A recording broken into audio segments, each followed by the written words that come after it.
Pero vamos a hablar de lo que sí hoy es una carta de presentación de un compromiso que se cumplió, que es la baja de la inflación. Vamos a hablar con José Donati, economista, acerca de la inflación del IPC de Cava. Estás con nosotros, José, ¿cómo estás? ¿Qué tal? ¿Cómo están? Buenas tardes. ¿Cómo estás, José? Bueno, hablábamos que esto sí es algo tangible y visible, el tema de la baja de la inflación. ¿Cuánto fue el índice del IPC de Cava?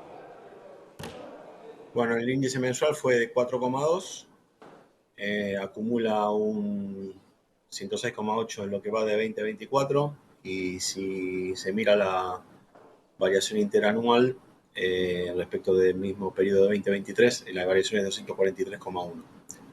Significa una baja de 0,9 puntos, 0, casi un punto respecto del registro del mes anterior, que había sido 5,1, siempre para la ciudad de Buenos Aires, ¿no? Claro, cuando hablábamos de la ciudad de Buenos Aires, muchas veces es reflejo de lo que va a pasar en el país, aunque en el mes de julio no se dio esto. ¿Qué se espera para la inflación de la nación, el IPC nacional, respecto a estos números que estamos viendo en Cava?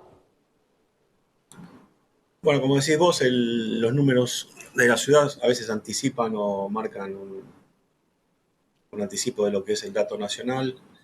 En julio, como bien señalás, hubo una disidencia que estuvo explicada por factores muy puntuales de la ciudad de Buenos Aires. Eh, Aparentemente todo indica que digamos, el dato nacional va a estar parecido a este, digamos, va a estar en el orden del 4%.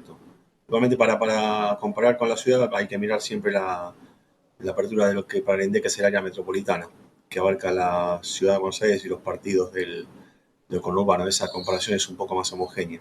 Si uno va mirando esa información del INDEC, siempre es mucho más coincidente con el dato de la ciudad, porque el dato que el INDEC publica a nivel nacional compendia varias regiones y, por ejemplo, lo que está pasando con el transporte no sucede en el interior del país. O sea, ya el atraso en la tarifa del transporte es una cuestión del AMBA, o los subsidios, mejor dicho, que Ujú. explican el precio del transporte del AMBA.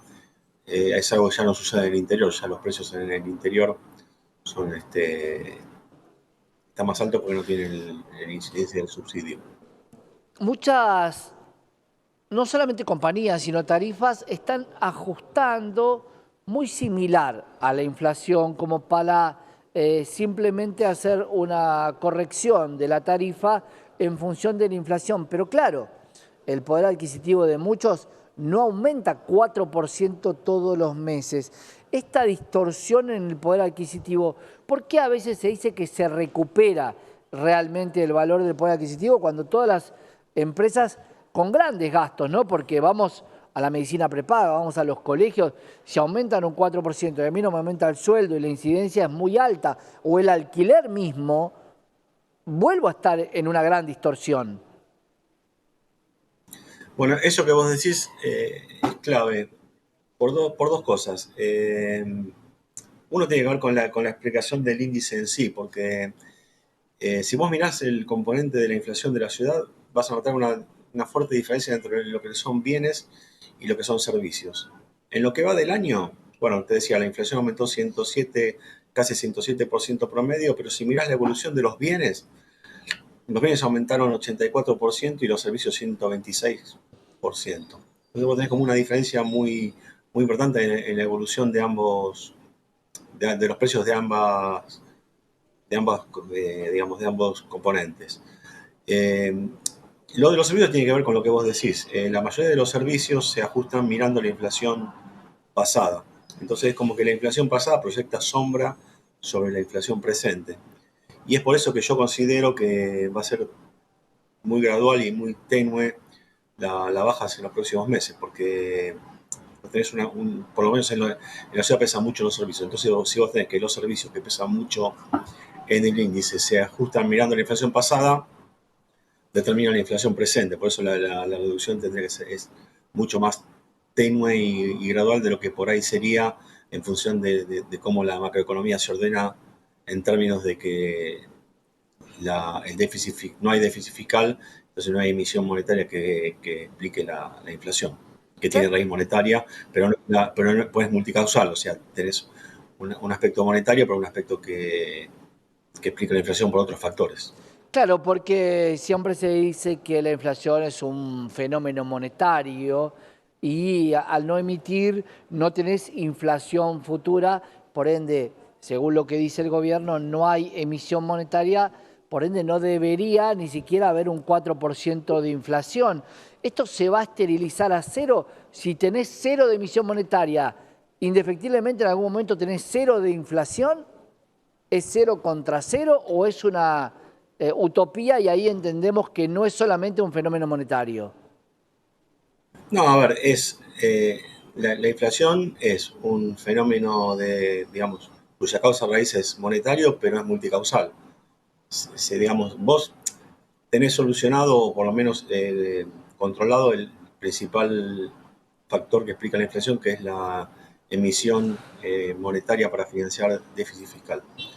Eso está controlado, pero si fuera pari passu, ya tendríamos inflación cercana a cero y no está sucediendo. Por esto que te digo yo, que hay otras cuestiones que determinan la inflación, que se llama inercia inflacionaria, que digamos que hay que tener alguna mirada sobre eso. En tanto y en cuanto haya contratos que se determinan en función de la inflación pasada, vas a tener esta inercia inflacionaria.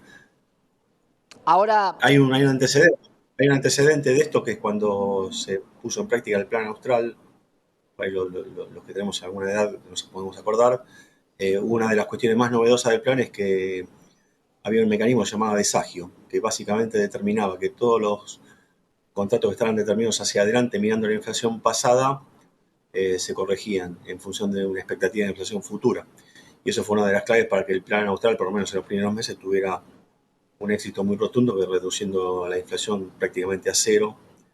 Después hubo otras cuestiones que lo hicieron fracasar, ¿no? Pero digamos, ese mecanismo quizá, no digo en algo similar, pero habría que tener una mirada sobre todos los contratos que se determinan en función de cláusulas indexatorias.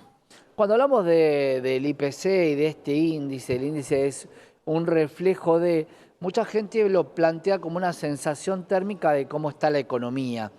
Pero hay veces que la sensación térmica realmente no refleja, en el caso de la temperatura, los grados que hace. Uno puede sentir más frío o menos frío de lo que dice la sensación térmica, a pesar de que sea un indicador. ¿Están bien los indicadores del IPC o deberían ajustarse de alguna manera para ser un poco más realistas a lo que está pasando y tomar el salario como también una porción de estos índices? No, a ver, el IPC, la función del IPC es medir la evolución de un conjunto de precios de bienes y servicios. En ese sentido, el índice hace lo suyo.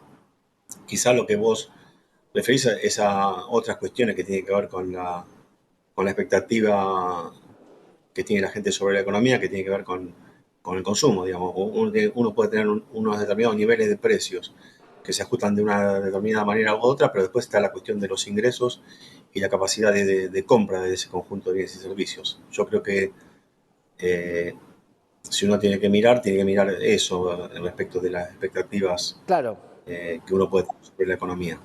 José, un tema muy importante porque uno puede entender que la emisión monetaria, y se pregonó mucho, termina generando inflación y la devaluación excesiva no termina impactando en la inflación. Bueno, sí, obviamente que un componente importante de los costos que determinan en definitiva el nivel de precio son los insumos importados. La economía argentina tiene una alta dependencia de insumos importados y obviamente cualquier shock devaluatorio eh, incide sobre la inflación. O sea, la estabilidad del tipo de cambio me parece que es un componente más sumado a la no emisión para financiar déficit, explica en parte esta inflación, que digamos, es un régimen, igualmente quizás es lo primero que yo tendría que haber dicho, que es, seguimos en un régimen de alta inflación, porque 4,2 es un número que comparado con los valores que manejamos a principio de año es bueno, pero no deja de ser la inflación que algunos países tienen en un año, Claro. 4%. Eh, por eso digo que, digamos, es un fenómeno multicausal que hay que atenderlo integralmente, el tema inflacionario. Vamos a ver cuáles son los rubros, ¿no? Porque hay rubros en los cuales uno puede moderar la compra, hablamos de alimentos, puede comprar productos más baratos. En el caso de los servicios, prácticamente lo que es tarifas, no digo que hay un monopolio, pero casi exclusivamente si aumenta uno, el otro va a aumentar lo mismo y estás cautivo, por ejemplo, en invierno, de tener que usar el gas. No hay otra opción, no hay una opción de pasar frío y claro, las facturas se multiplicaron por 5 o por 6. Claro. Otro ejemplo que es un aspecto puntual de este mes, del mes de agosto, de la medición del mes de agosto, que es el tema de transporte. Un aumento del transporte, un aumento de la nafta, digamos, la demanda es bastante inelástica. Uno no, digamos, no puede dejar de viajar o la gente que trabaja con el auto no puede dejar de utilizar. Claro, claro. Perdón, no sé si se perdió la comunicación, no sé si me están escuchando. Sí, sí, te escuché, la Te gente decía que usa el auto. perfecto.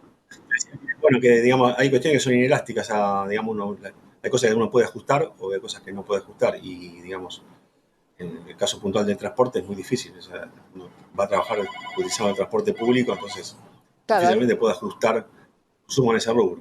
vos hablás la palabra ajustar. Cuando uno en lo cotidiano ajusta algo con un alambre, el alambre puede cortarse.